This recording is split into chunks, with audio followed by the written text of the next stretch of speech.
3 short days after we left Egypt, God commanded Moses to command the Jewish people to make an about-face, to turn around, turn back towards Egypt. Our commentaries tell us that this was to trick Pharaoh into thinking that we got lost in the desert. But what about our ancestors? What about the Jewish people? How did we have the courage to turn back and face the enemy?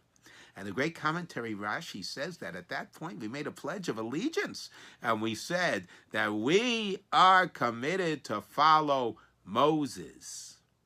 Whatever Moses says, we'll do.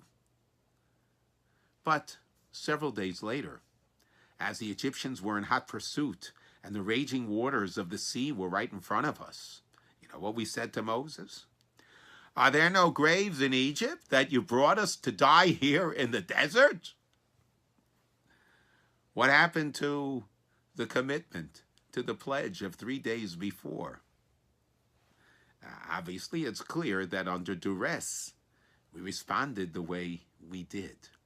But our true essence was displayed 3 days before, when in a much calmer state, we pledged our allegiance to Moses. Often, people say things under duress. And sometimes those things that they say are very painful to us. And we take a snapshot and a recording of what they've said, and it sticks with us. And we forget that this is not their true essence. Our ancestors pledged allegiance to Moses. 3 days later, there were some very difficult things that were said. But that was not who they really were. The message here is so vital. Not to be fazed when people say things to us under duress that are very unpleasant and sometimes painful. It's not necessarily the way they truly are and the way they truly feel.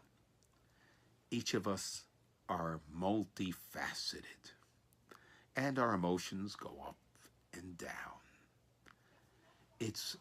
There's another lesson here, not to categorize people. This is a person that's this, and this is a person that's this. Here we see our own forefathers. We pledged our allegiance, we pledged our commitment, and then in a difficult situation we responded differently.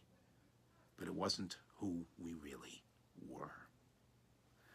Let us, in our relationships, give the benefit of the doubt to one another, even when difficult and painful things are said. Have a fabulous Shabbos.